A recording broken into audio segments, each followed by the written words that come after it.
Assalamualaikum warahmatullahi wabarakatuh. Perkenalkan, nama saya Faida Fasya dari kelas A3 dengan NIM 222-1010-1001. Di sini saya akan menjelaskan berbagai aspek guru, peran pendidik, dan peran guru sebagai bentuk profesi. Bagaimana kayak gitu. Nah, jadi ada 4 materi yang kita bahas pada kali ini. Yang pertama adalah peran sosial guru dalam pendidikan Islam. Yang kedua adalah peran pendidik dalam lembaga pendidikan. Yang ketiga adalah peran guru dalam masyarakat. Dan yang keempat adalah peran guru sebagai bentuk profesi. Langsung saja kepada materi yang pertama adalah peran sosial guru dalam pendidikan Islam. Jadi, guru adalah seseorang yang memiliki kewajiban atau otoritas terhadap pendidikan Islam, baik dalam konteks pembelajaran kelompok maupun dalam pendampingan individual, baik di dalam maupun di luar sekolah. Nah, jadi pentingnya kompetensi sosial seorang pendidik dalam konteks pendidikan Islam adalah bahwa guru perlu memperbaiki interaksinya dengan berbagai pihak, termasuk orang tua, wali, rekan kerja, dan terutama dengan siswa. Dalam konsep Islam, kemampuan sosial dan religius seorang guru itu diwujudkan melalui kepeduliannya terhadap masalah sosial yang sejalan dengan ajaran Islam. Sikap seperti kesediaan untuk membantu, kerjasama, toleransi, kesetaraan, dan sejenisnya. Nah, menurut Undang-Undang Nomor 19 Tahun 2005 tentang guru dan dosen, terdapat 4 kompetensi yang harus dimiliki oleh seorang guru. Yang pertama adalah kompetensi pedagogik. Nah, jadi kompetensi pedagogik ini mencakup lebih dari sekedar pemahaman dan pembelajaran potensi peserta didik. Ini mencakup perencanaan serta pelaksana pembelajaran, sistem evaluasi pembelajarannya bagaimana, kayak gitu. Nah, yang kedua itu adalah kompetensi kepribadian. Nah, jadi guru didasarkan pada pemahaman bahwa guru tidak hanya bertanggung jawab atas pengetahuan yang diajarkan kepada peserta didik, tetapi juga memiliki peran sebagai panutan. Nah, guru ini harus memiliki pengetahuan tentang kondisi fisik siswa bagaimana, psikologisnya bagaimana, dan pedagogik peserta didiknya bagaimana. Yang ketiga yaitu adalah kompetensi sosial. Jadi, hubungan positif antara pihak yang terlibat, yaitu guru dan peserta didik. Hal ini mengacu pada kemampuan seseorang untuk berinteraksi secara efektif dan lingkungannya yang mempengaruhi orang lain. Nah, dengan mencapai tujuan tertentu dalam situasi sosial yang sesuai dengan budaya, lingkungan, nilai-nilai yang dianut oleh individu, dan situasi yang ada. Nah, yang keempat itu adalah kompetensi profesional. Jadi, seorang guru yang profesional itu tidak hanya diharapkan memiliki pemahaman yang mendalam tentang materi pembelajarannya itu sendiri, tetapi melainkan juga harus menguasai semua aspek pembelajaran. Nah, hubungan sosial dengan siswa sangat diperlukan karena hubungan ini berpengaruh terhadap tujuan pembelajaran dan keberhasilan interaksi antara guru dan siswa. Selain itu, hal ini juga memberikan kontribusi positif pada suasana pembelajaran yang menyenangkan. Nah, terkait dengan hubungan sosial antara guru dan siswa, diperlukan upaya-upaya peningkatan kompetensi sosial guru. Nah, yang pertama itu adalah mengembangkan kecerdasan sosial. Jadi, guru itu harus mengembangkan kecerdasan sosial karena ini akan membantu meningkatkan kelancaran proses pembelajarannya yang dapat menghilangkan siswa itu bosan atau jenuh ketika belajar kayak gitu. Nah, yang kedua itu adalah belajar komunikasi yang baik. Jadi, belajar komunikasi yang baik itu juga perlu dalam mengembangkan kompetensi sosial guru dan peserta didik. Nah, untuk faktor-faktor yang mempengaruhi keberhasilan komunikasi itu sendiri, yang pertama itu ada sasaran komunikasi. Jadi kita harus tahu kepada siapa kita akan berbicara, kepada siapa kita akan berkomunikasi, kayak gitu. Contohnya itu misalnya dari siswa ke kepala sekolah atau guru kepada orang tua siswa, kayak gitu. Jadi harus tahu siapa yang kamu ajak untuk berkomunikasi, kayak gitu. Nah, yang kedua adalah tingkah laku atau perilaku. Jadi apa yang akan diharapkan setelah komunikasi itu terjadi dan selesai, kayak gitu. Apakah misalnya ketika kita berbicara dengan, kita akan menjelaskan sejarah Pangeran Diponegoro misalnya, lalu apa yang diluapkan atau apa yang akan ditampilkan oleh siswa itu sendiri, apakah rasa sedih, apakah rasa terharu atau semacamnya kayak gitu. Nah, yang ketiga yaitu adalah kondisi. Kondisi ini misalnya guru itu harus mengetahui kondisi siswanya bagaimana ketika pembelajaran. Misalnya lagi ngantuk, lagi sedih, lagi marah atau semacamnya. Jadi guru itu harus mengetahui kondisi psikologis siswa bagaimana hari ini kayak gitu. Nah, yang keempat itu adalah tingkatan. Jadi tingkatan ini seperti kayak target. Jadi sejauh mana sasaran komunikasi ini harus menguasai materi tersebut. Misalnya pembelajaran bahasa Inggris. Jadi biasanya kan ada simple past tense, present tense dan sebagainya kan. Nah, jadi misalnya guru memberikan tugas kepada siswa untuk menghafalkan kosakata misalnya. Nah, jadi itu misalnya ada 20, 30, 40, 50. Jadi harus menarget berapa kemampuan siswa itu dalam menghafal kosakata tersebut gitu. Nah, yang ketiga dari upaya-upaya peningkatan kompetensi sosial tadi itu ada supervisi.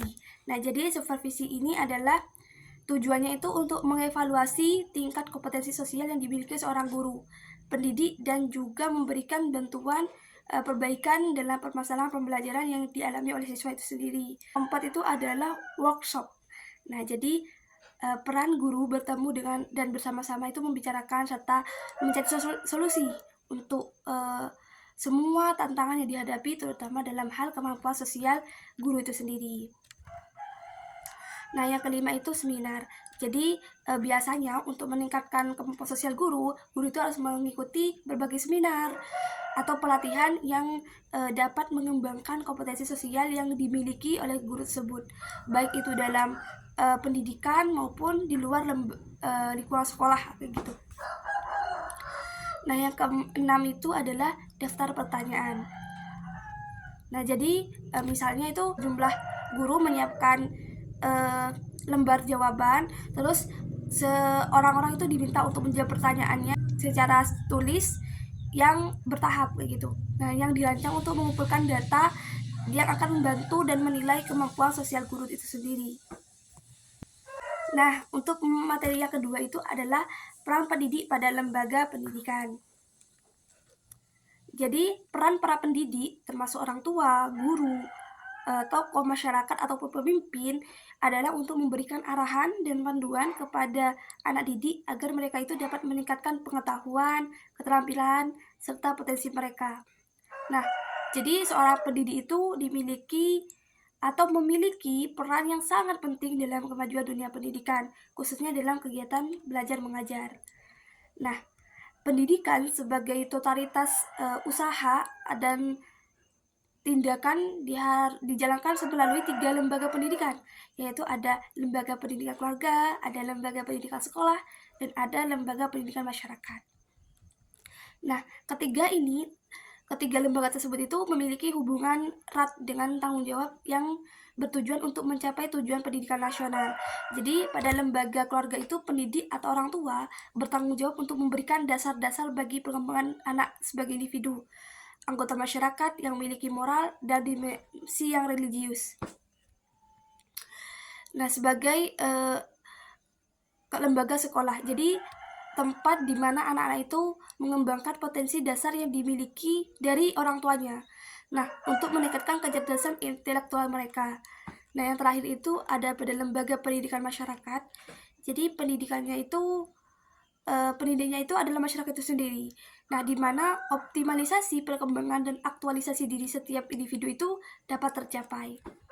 Nah, ketiga pusat pendidikan tersebut semuanya itu mempunyai peranan penting dalam mensukseskan pendidikan dan pada dasarnya saling berhubungan dan kolaboratif.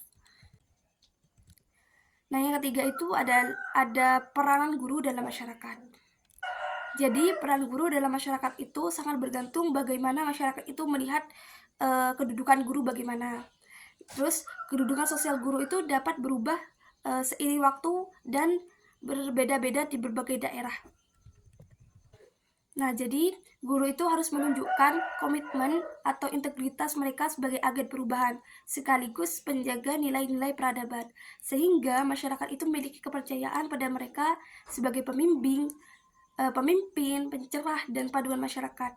Nah, dengan kesadaran penuh, guru itu harus menunjukkan bahwa pendidikan tidak hanya memberikan pembelajaran, tetapi juga mencakup aspek-aspek seperti pengasuhan, pembimbingan, pengembangan, dan pelatihan untuk peserta didik tersebut. Jadi, peningkatan peran guru dalam masyarakat itu akan mendorong kreativitas, inovasi, dan produktivitas mereka. Nah, hal ini akan memberikan dampak positif yang besar pada masyarakat dan dunia pendidikan secara keseluruhan. Keberadaan guru akan semakin diakui dan dibutuhkan oleh masyarakat, dan ini akan membantu mengurangi stigmatisasi negatif yang sering diberikan kepada guru. Selain itu, tanggung jawab moral guru sebagai intelektual masyarakat itu akan lebih mudah. Nah, yang terakhir, untuk materi terakhir yaitu adalah peran guru sebagai bentuk profesi. Nah, jadi profesi berasal dari kata bahasa Inggris itu atau profession, yaitu artinya kemampuan atau keahlian dalam suatu bentuk pekerjaan. Nah, jadi profesi ini juga dapat diartikan sebagai suatu pekerjaan atau jabatan yang memerlukan dan pengetahuan yang sesuai. Jadi pekerjaan profesional berbeda dengan pekerjaan yang lain karena pekerjaan tersebut memerlukan kemampuan dan keterampilan khusus untuk melakukan pekerjaan tersebut. Nah, pekerjaan juga diartikan sebagai suatu jabatan atau pekerjaan yang memerlukan kemampuan dan keterampilan khusus untuk melaksanakan pekerjaan tersebut. Jadi, guru itu dianggap sebagai profesi karena mereka itu menjalankan perannya sebagai contoh yang baik, pengetahuan, pergerakan, serta figur yang bijaksana bagi siswanya. Nah, peran guru itu bukan hanya sebagai profesi semata, tetapi juga sebagai panggilan jiwa dan kontribusi sosial. Sebagai seorang profesional, seorang guru itu diharapkan untuk terus mengembangkan diri dengan perkembangan ilmu pengetahuan dan teknologi. Nah, tugas-tugas utama seorang guru itu mencangkup mendidik, mengajar, melatih peserta didik, dan sebagainya. Selain itu, guru juga dapat diartikan sebagai individu yang berperan untuk membentuk perkembangan seluruh aspek kehidupan bangsa, termasuk aspek spiritual, emosional, intelektual, fisik, dan lainnya. Nah, di sini seorang guru itu dianggap profesional tidak hanya diminta untuk memiliki penguasaan atas materi pembelajaran. Selain itu, diharapkan agar mereka itu memiliki pemahaman pembelajaran yang melibatkan aspek-aspek yang terlibat dalam pembelajaran kayak gitu. Nah, hal ini itu disebabkan oleh fakta bahwa pembelajaran yang bermakna itu melibatkan peserta didik dan pendidik. Nah, untuk tugas seorang guru umumnya itu dapat dibagi menjadi 3 kategori menurut secara umum. Nah, 3 kategori tersebut itu tugas dalam ranah profesional, tugas dalam aspek sosial, dan tugas dalam aspek kemasyarakatan. Nah, yang selanjutnya adalah tugas dalam bidang profesional. Jadi, dalam konteks profesional, guru itu memiliki tanggung jawab untuk memberikan pendidikan, pelatihan, dan pengajaran kepada siswa. Pendidikan di sini mencangkup pengembangan nilai-nilai karakter. Pelatihan berarti adalah mengembangkan keterampilan dan potensi siswa. Sementara pengajaran adalah proses transfer pengetahuan dan pemahaman kepada siswa tersebut. Nah, yang selanjutnya adalah tugas dalam aspek kemanusiaan. Jadi, guru itu memiliki peran sebagai figur orang tua di dalam lingkungan sekolah. Jadi, mereka itu memiliki fungsi sebagai contoh yang baik dan mendekatkan diri kepada siswa. Guru juga harus memiliki tanggung jawab untuk membantu siswa dalam memahami prinsip-prinsip kemanusiaan tersebut. Nah, yang ketiga adalah tugas dalam aspek kemasyarakatan. Jadi, masyarakat memberikan tempat yang penting kepada guru dan lingkungan mereka, karena guru diharapkan dapat memberikan tanggung jawab untuk meningkatkan pengetahuan dan pemahaman masyarakat dalam rangka mencerdaskan kehidupan bangsa. Nah, untuk tugas-tugas dan peran guru merupakan suatu kesatuan yang tidak bisa dipisahkan. Jadi, tugasnya dan perannya itu adalah seperti peran guru sebagai edukator atau pendidik, yang kedua adalah peran guru sebagai administrator, yang ketiga yaitu guru sebagai pemimpin, dan terus peran guru sebagai fasilitator, guru sebagai manajer, guru sebagai motivator, guru sebagai dinamisator, guru sebagai evaluator, dan lain sebagainya. Oke, itu saja yang dapat saya sampaikan. Apabila ada salah kata, saya minta maaf. Lebihnya saya berterima kasih telah mendengarkan presentasi saya. Wassalamualaikum warahmatullahi wabarakatuh. Bye.